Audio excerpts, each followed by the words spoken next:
speakers.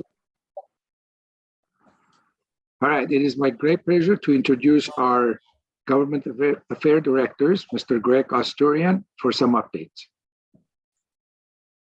Greg, please take it away. Thank you, President Bunyadi. Today we will be giving you a background on the economic impact of real estate activities on national, state, as well as our local level in our Tri-City area. We will be talking about the Chapman University survey of the greatest fears of the Americans. They conducted a survey nationally, and to be very honest with you, the number one fear surprised me as there was no tomorrow. And I hope I would be interested in finding out what your thoughts are on it. And then we will end with giving you an update on the reaction of the Glendale City Council, the City Hall, with SB 9 and SB 10, as well as update you a little bit about the land use and housing element. So without any further views, I will be sharing my screen with you. On the screen that you see, the economic impact of a typical home sale in the United States. Now, in 2020, we contributed as realtors, as homes that we sell all across the nation, somewhere close to about $4 trillion to the economy of the United States. Now, this is about 20% of the gross domestic product or GDP. That comes to approximately about $93,000 every time a house or a home is sold in the nation. The components of it is that the income that it generates in commissions and closing costs and so forth, it's about 27% of it, or 26,000, and some other remodeling costs and moving costs, about $4,700. And the most important part, this is the multiplier effect, that every time that a house sells or a home sells or exchanges hands, we contribute to other industries that create money in the economy to the tune of about 15 or 16%. Nationally, that's about $14,000 per transaction. Of course, every time that 6 homes sell, it creates the building and the sale of a new home. So 1/6 of whatever brand new home has sold, or 1/6 of that value, is injected into this number of $93,800. So that $93,800. So this is the economic impact when a house sells nationally. Let's look at California. In California, we contributed in the year 2020 somewhere close to about $700 billion to the gross domestic product, or about 22% of the entire GDP of state of California. That number is closer to about 205,000, but these are the 2020 numbers. And by the way in which we arrived at these numbers is based on the median price and median price of the home, for example, in state of California, or a condo in state of California. So in California, obviously, if you look at nationally, it was 93,000. In California, it's 196,000. Now let's look at what this means to us in terms of economic impact in our region or in our city. In Glendale, Pasadena, and Burbank, if you remember, we talked about the HAI, the Housing Affordability Index, and we told you that, for example, in the city of Glendale, the median home price was at $1,350,000, and the median condominium price was just shy of $700,000. Based on those numbers and the numbers that was provided to me, that were provided to me by Keith Sorum, on the number of the condominiums and single-family homes that were sold in 2020, we arrived, drum roll please, we arrived at a whopping number of about $577 million that we inject in the economy. And by we, I'm talking about you as realtors, inject in the local economy. So next time around, when somebody tells you, well, what have you done for me lately? This is what you've done for them lately. Every time that you sell a house, you inject $200,000 plus into the local economy. And that's a huge deal. The next one, the topic that I want to talk about is a topic that Chapman University actually does a survey every year that quantifies the fears of Americans. This is a national survey, by the way. And they basically list the 100 largest fears that we as Americans have. Of course, I'm not going to go through the 100, but I picked the top 5, and we will start with number 5. The 5th greatest fear for Americans was the widespread of unrest, political unrest, at 56.5%. The number 4 was people that they love becoming seriously ill at 57.3%. Now, of course, this is anticipated. I mean, who wouldn't be fearful of a loved one getting ill or sick? Number 3, a loved one contracting the coronavirus or C-19 virus.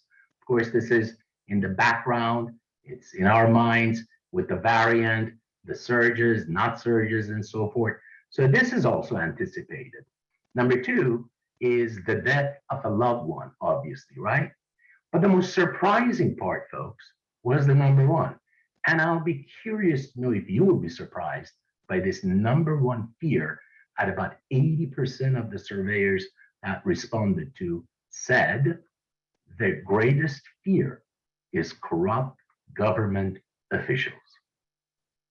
Now, I don't know about you, maybe this is the sign of times, but this I wasn't anticipating. Having said that, we have no fear of our elected officials in City of Glendale. In fact, we have an open line of communication with our officials, with our elected officials and their staff, with the city council people. And because we feel that they have in the past, as evidenced with a couple of 2 or 3 things that happened this year, they really listen to us. Now, we have to, once in a while, to remind them that you, the realtors, are the authority when it comes to housing issues. You, the realtors, are the knowledge or can provide the knowledge base when it comes to ordinances that affect housing, supply, and affordability in our city, if not in our region. So we have to remind them gently once in a while that that's what is required. An update on what's going on with the city council on SB 9. As anticipated, just like any other municipality, they are concerned about having laws control, local control on their zoning and on the decisions that they make, what should be built where, with whether or not CEQA would apply, whether or not a design review will apply, or what have you. And it's no different in City of Glendale.